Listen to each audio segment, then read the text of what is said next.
Sim.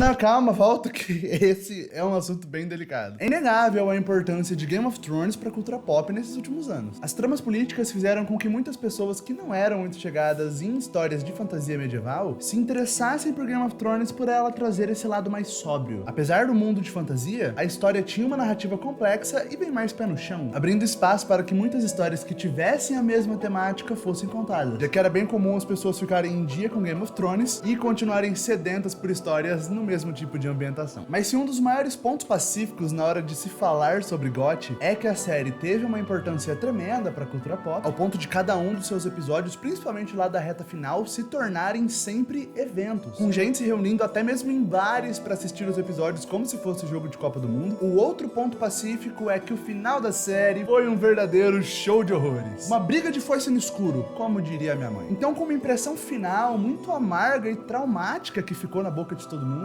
fica difícil parar e lembrar dos bons momentos que nós tivemos com a série até o momento em que tudo foi pra casa do cara. Colocar na balança se hoje em dia a série como um todo, Game of Thrones como uma obra fechada, é uma boa série, é uma série que vale a pena ser assistida, mesmo tendo um péssimo final, é uma resposta um pouco difícil de se chegar. E, bom, eu não quero dizer que eu tenho a resposta, isso seria muito presunçoso da minha parte, mas eu definitivamente tenho uma resposta, que eu ponderei e venho ponderando há anos desde que a série acabou, e que ao longo desse vídeo eu vou responder pra você. Afinal, o fim de Game of Thrones estraga Game of Thrones? Eu sou o Luiz Felipe, e esse é o Lip Sem Folga.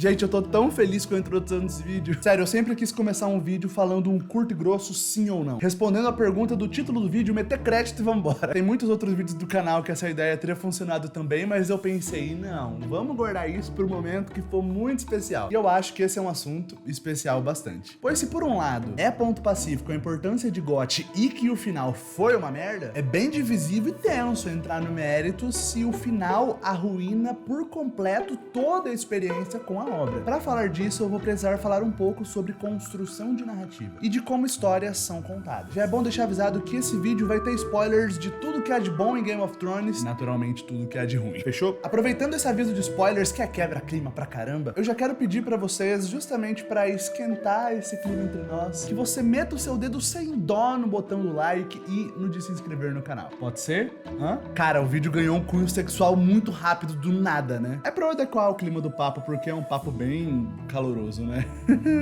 Histórias, de um modo geral, de maneira simples e objetiva pra falar aqui, são baseadas em duas coisas, em dois momentos da narrativa: construção e entrega. Build up e payoff. Isso acontece em filmes, isso acontece até em piadas, né? Piadas se baseiam em você construir algo, no caso, o cenário ali de uma situação que tá acontecendo, para você finalizar a piada com uma punchline. É uma frase que, quando ela vem, ela arremata. Você dá a risada, você se diverte com aquela micro história ou micro situação que foi contada, pela forma que a frase final, né, que a punchline arremata tudo o que foi construído previamente. Parte da graça é justamente a atenção que você dedicou àquela micro história até o momento em que a punchline chega. Você percebe como a construção foi importante, já que a punchline não iria funcionar tão bem se ela não tivesse uma boa construção a precedendo. E se a construção fosse boa, mas a punchline não, bem, não ia funcionar muito bem. Percebe como tanto a construção quanto a entrega são partes muito importantes? É possível sim que uma seja muito melhor que a outra, mas se uma for muito pior, cara, fica bem difícil pra outra ter que compensar tudo sozinha. Existem obras em que a construção como um todo é bem ruim, mas o final é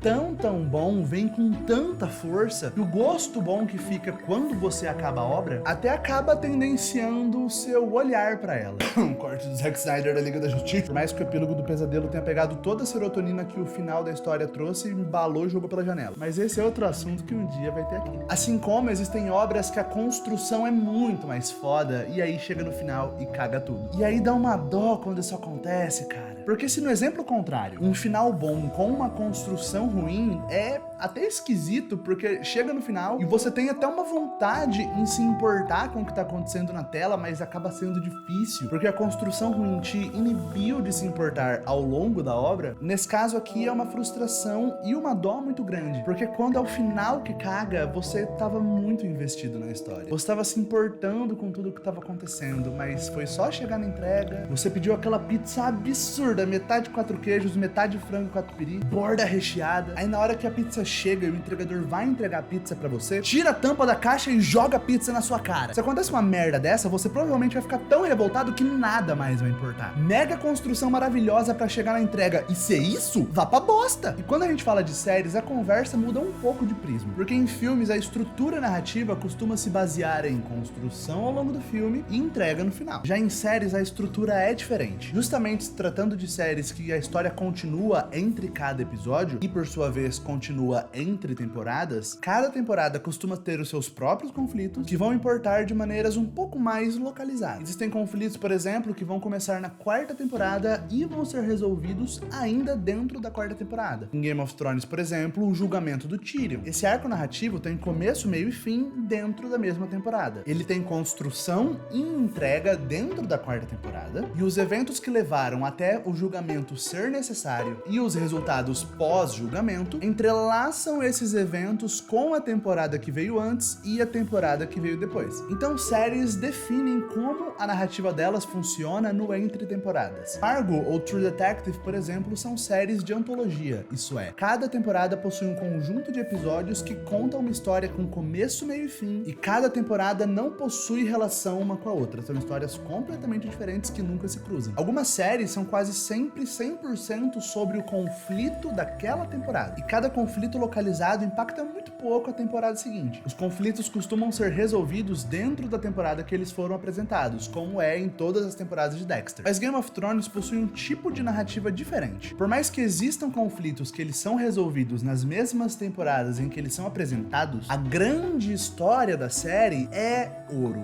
é o que mais importa. O grande arco narrativo que a série tem muito mais peso do que os seus momentos isolados. E Game of Thrones sempre foi muito boa em construir a sua história dessa maneira. A morte do Ned Stark é praticamente o ponto que a série começa de verdade. Tudo é um grande prólogo até aquela cena e o impacto que ela tem na gente. Emocionalmente, nós perdemos um personagem querido, e todo o núcleo da casa Stark fica desamparado e separado. A Sansa vira praticamente uma prisioneira de luxo da Cersei, a Arya vai dando o melhor dela pra sobreviver um dia de cada vez, a Catelyn e o Robb ainda estão juntos pelo menos, mas você sabe o que os guarda, né? Mas daqui pra frente, a Guerra dos Cinco Reis basicamente explode. E todas as movimentações basicamente é no que a série se baseia ao longo das suas próximas temporadas. Então eu vejo Game of Thrones como uma série que tem pouquíssimos momentos de entrega. E agora, pera lá, vamos dar um passinho pra trás, porque eu preciso definir pra você qual é o tipo de entrega que eu tô falando. Porque matar o Ned Stark é o resultado de uma construção que veio acontecendo. É uma entrega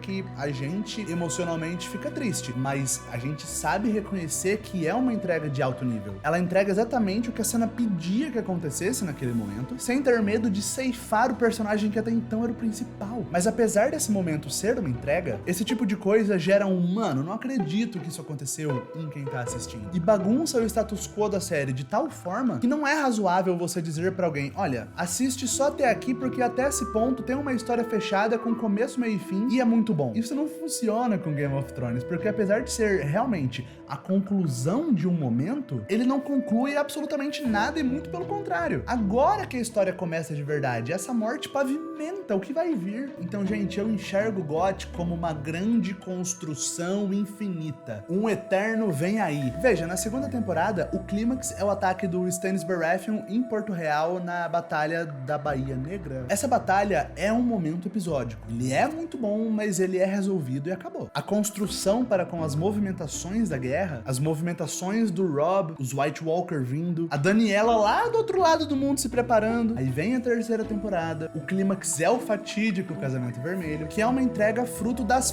péssimas estratégias militares do Robb Stark. É de quebrar o coração, mas beleza. Mas é mais uma vez que a gente vê os personagens que a gente gosta morrendo. Quando a gente vai ter um senso de fechamento de alguma coisa que vai nos permitir cantar vitória. Legal, quarta temporada, episódio 3, se eu não me engano, Casamento Roxo, Joffrey morre. É uma recompensa para os espectadores? Sim, mas convenhamos, é uma recompensinha. Sabe, é muito mais legal a gente ver alguém que a gente gosta triunfar do que ver alguém que a gente não gosta se fuder. Mas é claro que o Casamento Roxo gera todo o arco do julgamento do Tyrion, é um arco narrativo muito, muito bom. E aí essa temporada acaba com o Tyrion fugindo pra Essos, com a Sansa fugindo de Porto Real com o Mendinho. Mas percebe como até agora não teve nada meio definitivo? Quinta temporada, tem as tretas do João das Neves lá em Durular, que a gente vê que os White Walkers são barra pesada mesmo, eles estão vindo com tudo, beleza, legal. Daniela segue se descobrindo e empoderando. Vocês perceberam que sempre que eu falo da Daniela eu aponto pra lá, porque, né, Essos é longe, entendeu? Então esse é o mais longe que eu consigo esticar meu braço e ele ficar dentro do enquadramento. Tem toda a parte da queda da Cersei, o João das Neves morre por ser um péssimo gerente da Patrulha da Noite. Mas, cara, vamos lá, o status quo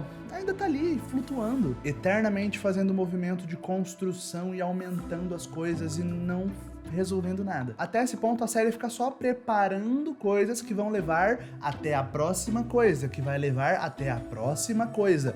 E toda essa construção é muito boa. Mas a sensação que dá é que a gente tá ouvindo alguém contar uma piada que, pelo amor de Deus, como essa pessoa é cativante, como a história que ela tá contando pra gente é maravilhosa. Mas cadê o fechamento? Pelo amor de Deus, cadê o fechamento dessa piada? E novamente, essa construção infinita não é um problema de fato, se a conclusão for arrebatadora.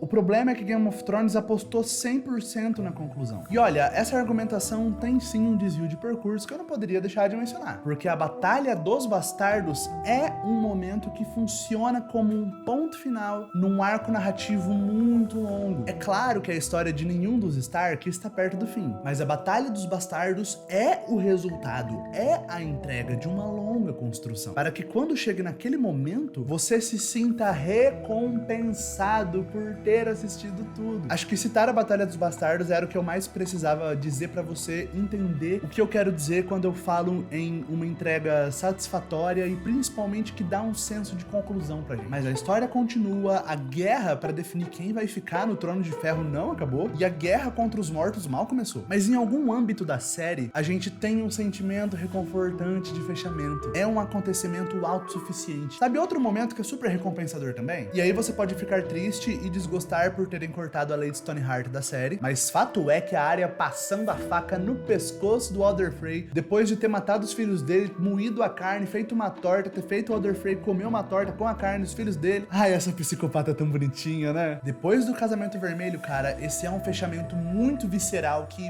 é muito bem-vindo. Agora, olha pra explosão do septo de Baelor. Isso é uma entrega, por um lado. Sim, a Cersei fez isso, né, justamente pra revidar pela forma que os religiosos estavam fazendo com ela. Houve sim uma construção para que ela tomasse aquela atitude, mas é uma entrega que não conclui absolutamente nada, apenas pavimenta o caminho para que se possa construir em cima, e a verdade é que a explosão do septo de Baelor serve mais para chocar a gente, né, e para colocar um fim em muitos arcos narrativos ali dos Tyrell, que tinha muita coisa para ser desenvolvida e que é simplesmente interrompido, já que se você não sabe para onde levar a história de um grupo de personagens, você pode matar eles que tá tudo bem. Nesse sentido, Casamento Vermelho pra mim tem uma construção que faz muito sentido de existir, enquanto a explosão do septo de Baelor, que também aniquila uma casa praticamente inteira, é um recurso um pouco mais falho de roteiro. E aí quando a gente chega na 7ª e na 8ª temporada, né, que são as temporadas dos finalmentes, que realmente vão levar a série para um fechamento depois de só construir, a série que se baseou inteiramente em confia na gente, deixa o seu voto de confiança que a gente vai chegar lá. A série infelizmente não chega lá, mas não chega lá de nenhuma forma. E antes fosse só ruinzinho, mas é horroroso. É o entregador jogando a pizza na sua cara com você morrendo de fome e o iFood achando que você tá zoando e falando que não vai te devolver o dinheiro. Pensa na Daniela, cara. A personagem da Daniela é inteira baseado em ela vem aí, hein? Ela fica 6 temporadas vindo aí. Quando ela finalmente leva a guerra até o Westeros, é uma bosta. Eu até acho que a Daniela despirocar no final não é uma ideia horrível, mas faltou embasamento pra isso acontecer na série. Na série ela parece mais uma personagem feminina que o poder subiu a cabeça e não soube lidar. E aí quando eu dou um passo pra trás pra ver a série como um todo, e ver Game of Thrones como uma obra fechada, com começo, meio e fim, cara, eu não consigo recomendar GOT pras pessoas hoje em dia. Porque não é uma série que dá pra você falar, vê só até a 6ª temporada e depois você pode parar. Porque por mais que a 6ª temporada tenha ótimos momentos, não é um ponto decente pra você simplesmente parar de assistir, entende? É diferente da primeira temporada de Westworld, que se você quiser assistir só ela e não ver mais nada, você vai ter visto uma das melhores ficções científicas da história. Porque por mais que a segunda e terceira temporadas de Westworld tenham problemas, e bom, eu não sei nada sobre a quarta, ela tá saindo ainda no momento da gravação desse vídeo, a primeira temporada é extremamente autossuficiente, então tá tudo bem. Percebe como Game of Thrones isso não funciona? Você tem que assistir até o final? Então, gente, infelizmente, sim, o fim de Game of Thrones estraga Game of Thrones. Se você perguntar pra mim rápido, no susto, vai, Game of Thrones é bom ou ruim? É ruim. Como eu disse no começo, construção e entrega são elementos praticamente simbióticos. A construção é muito boa, mas a entrega é tão ruim que, infelizmente,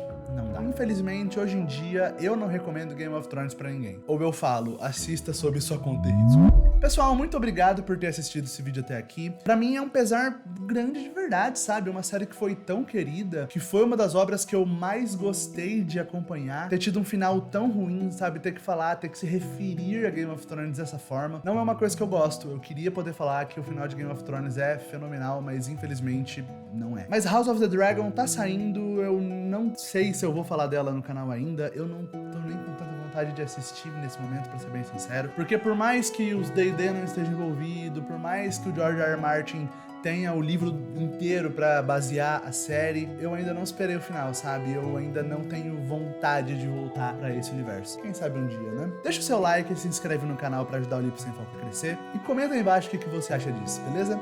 Eu sou o Luiz Felipe e esse é o Lipe Sem Foco. Valeu!